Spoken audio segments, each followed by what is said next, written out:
Back here on HQ Spotlight, the wild NFC West continues to be a gauntlet. Despite Brock Purdy missing much of the season with turf toe, it is the 49ers and Mac Jones who have been at the top of this division. You see the odds there as well. Still the favorite to win at 4-1, but the Rams have been great. Everyone was so concerned about Matt Stafford and his back, and he's got this team at 3-2. The Seahawks sitting at 3-2 as well. Some concerns with the Cardinals. Kyler Murray a little banged up. The weird play with Jonathan Gannon last week. So a lot of questions to get to into this division. And thankfully, we've got the fellas tapping in with us. Our lead draft analyst and host of With the First Pick podcast, Ryan Wilson, and our NFL writer and reporter, John Breech. And Breech, I want to start with the 49ers. We're seeing reports where Brock Purdy is expected to play, but Mac Jones has been really serviceable to this point. We see them at the top of the division there. But what questions do you have about them going into this game against Tampa? Well, Haley, I'm glad you brought up Brock Purdy, because my biggest question is, can this team stay healthy enough to beat the Buccaneers and to eventually win the NFC West? We all saw what happened to them last season. They just suffered too many injuries. They couldn't win games. Christian McCaffrey out for most of the year. They go 6-11.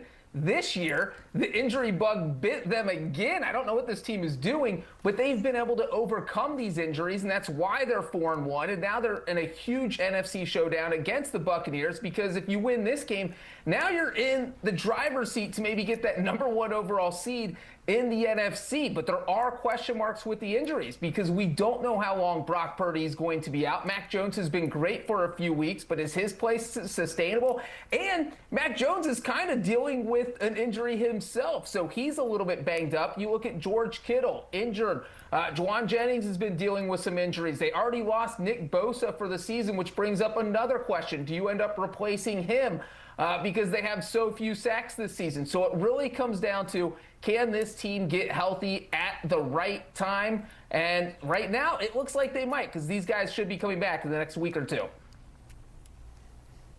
Yep, I agree with you 100%, John. And by the way, Haley, I take issue with you calling Mac Jones serviceable. Mac Jones has been absolutely balling out as the main member, right. Perhaps the only member of the Mac Jones fan club.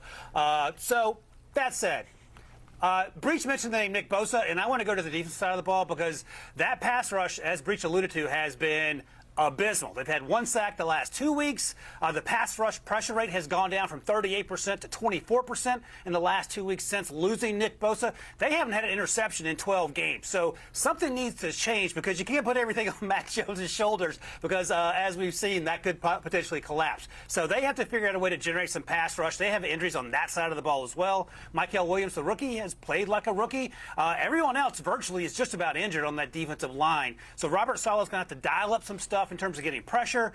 Fred Warner's going to have to play somehow better than he already plays, and then you're going to have to lean on that offense when those guys get healthy that Breech was talking about, including Brandon Ayuk, who should be back at some point, and hopefully they can sustain things until they get healthy. And to Breech's last point, maybe a trade for someone like a Trey Hendrickson, because you can get edge rush help by the trade deadline, which is November 4th. Thank you for keeping me honest, Ryan Wilson. I am struggling to see past Mac Jones in that red and black suit. I think that's what's clouding my judgment on what kind of quarterback he is, because I can't get that image out of my head.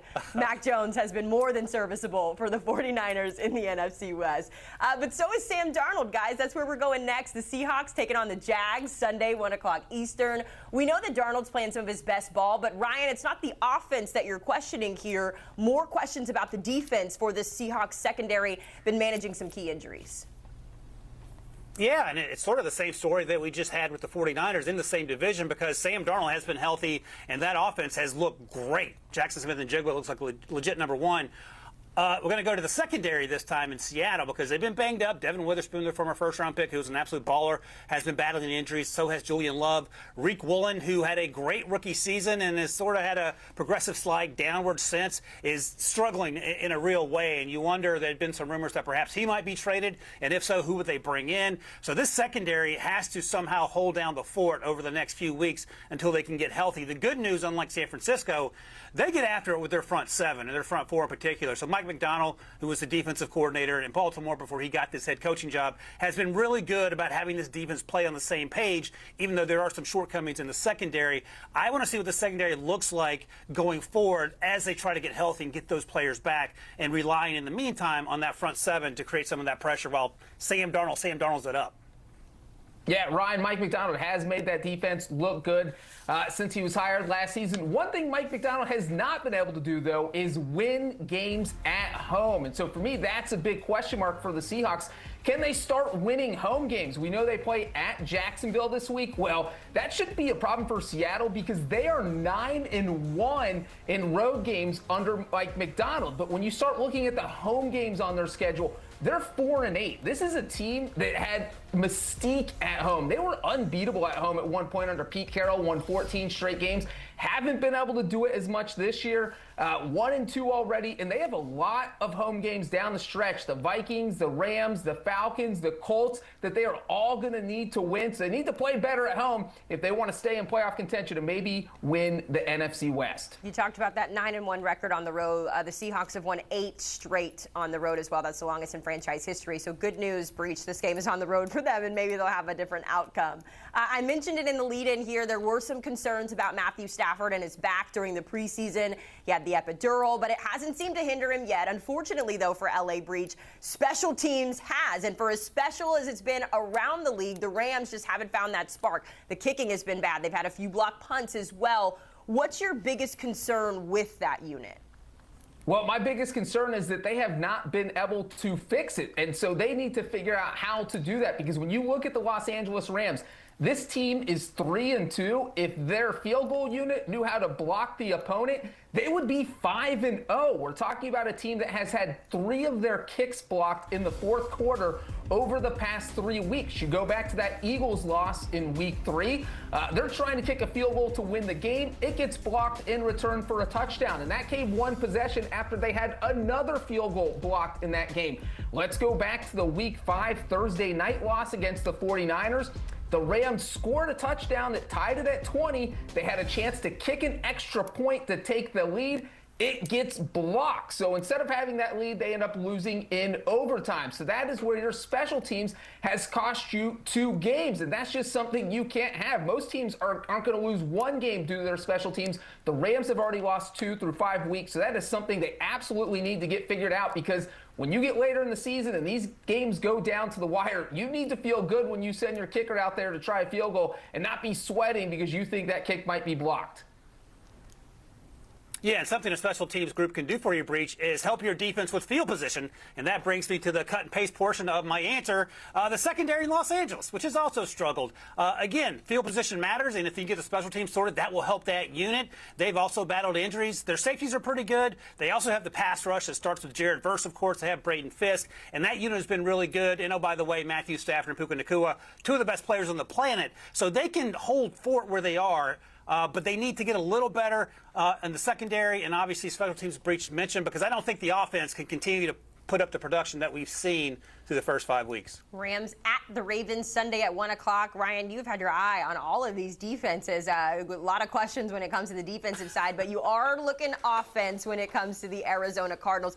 Look, there's a lot of questions that we have about this team, right? Especially after what we saw on Sunday, the turmoil that has come from that drop touchdown run by Amari DiMercato.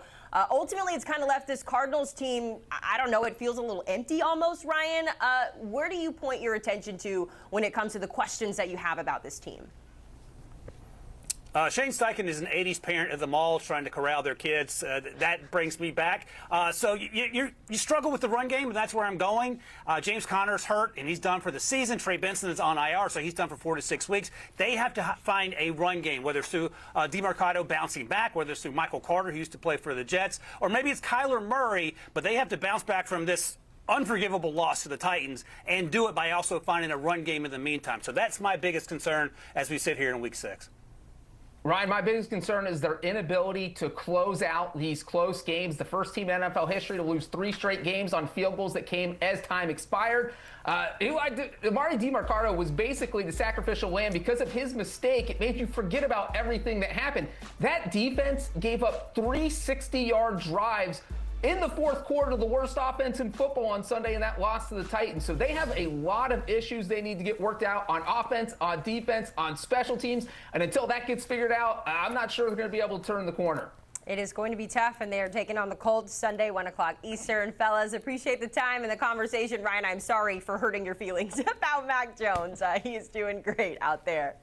We'll leave you with one final look at the schedule in the NFC West. We know we've just talked about a couple of those games coming up. The Cardinals, the Colts. How about the Colts, by the way? Daniel Jones getting some MVP whispers from some of our crew. Interesting there. And, of course, the Seahawks taking on Jacqueline's Jaguars. Rams at Ravens. And the big one, 49ers at the Buccaneers. The Bucs, the home favorite in that one.